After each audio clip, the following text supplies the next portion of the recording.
तो अध्यात्म की ही बात हो रही तो मैं अध्यात्म के अनुसार बताऊंगा। अध्यात्म के क्षेत्र में यह ऊर्जा काम के रूप में हमारे अंदर समाहित है। काम क्या है ये तो बताने की आवश्यकता नहीं है, जिसे सेक्स भी कहा जाता है। अर्थात वह ऊर्जा हमारे अंदर समाहित है। उसी ऊर्जा का जब ऊर्ध्वगमन होता है, ऊपर की तरफ बढ़ती है, गुरु के सानिध्य में जब वह ऊपर की यात्रा करती है, तो उसी को राम ऊर्जा कहा जाता है, उसी को अनंत ऊर्जा कहा जाता है, उसी को वैश्विक ऊर्जा कहा जाता है।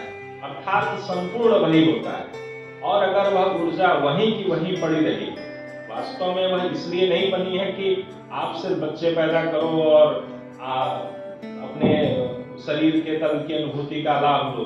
वह ऊर्जा इसलिए भी है कि आप ऊपर की यात्रा करो। इसीलिए कहा जाता है कि हम मनुष्य योनि बहुत ही कठिनाई से मिलती है, हमें प्राप्त हुई है, तो हमें इसका लाभ लेना चाहिए। हमारे उपनिषद, हमारे पुराण, हमारे गीता, रामायण, सबका यही सार होता है। मनुष्य जन्म मिला है, अन्यथा यह मंत्र क्यों बनते, कोई राम राम क्यों जपता, कोई कृष्ण क्यों जपता?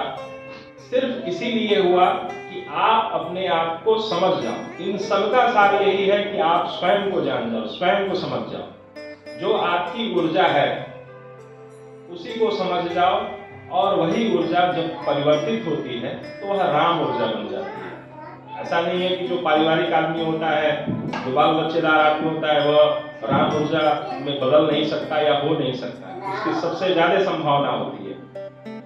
तो यही जो है आपको सिखाया जाएगा, इस सत्र में कराया जाएगा, बताया जाएगा, यह आवश्यक है।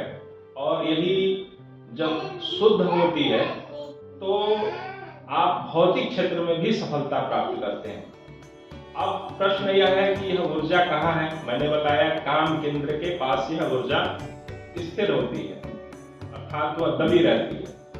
आप यह ना समझना कि सिर्फ यह जो सेक्स की बात है यही ऊर्जा है, उसका वह रूप है, वह रूपांतरित होता है। और वही रूप दूसरे रूप में जब रूपांतरित होगा तो राम ऊर्जा बनती है। तो हमारे शरीर में योग शास्त्र में ऐसा बताया गया कि हमारे शरीर में 7 ऐसे चक्र हैं जो उस शक्ति को सुरक्षित रखते हैं, संरक्षित रखते हैं, जहां से वह ऊर्जा गुजरती है।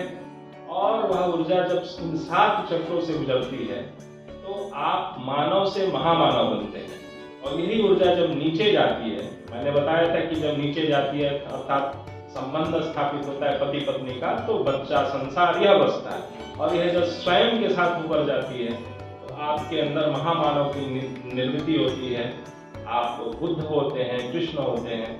इस तरह से आपकी स्थिति बनती जाती है। तो यह 7 चक्रों में यह ऊर्जा स्थापित होती है, उनसे ही इनका संबंध होता है। अब बात ये होती है कि हाथ में, पैरों में, उंगलियों में क्या ऊर्जा नहीं है? सब जगह है, लेकिन वही ऊर्जा आपके प्रत्येक अंग में दौड़ रही है। वह कहीं खून बन के दौड़ रही है, कहीं मांस बन के दौड़ रही है, कहीं रोशनी बन के दौड़ रही है, कोई कहीं आप कान के माध्यम से सुन रहे हैं तो वह भी बन के दौड़ रही है। अर्थात यह ऊर्जा परिवर्तित होती रहती है। अब आपको इसका स्वरूप जान लेना है, इसको बदलने की कला सीख लेनी है, और मेरे सानिध्य में आपको थोड़ा उसे उठा भी लेना है। इन 7 चक्रों में यह ऊर्जा ऊपर की तरफ जाती है और इस ब्रह्मांड से एक हो जाती है। तो आपके शरीर के यह 7 चक्र बहुत ही मुख्य होते हैं। इन्हीं 7 चक्रों में आपकी पूरी की पूरी ऊर्जा समाहित होती है।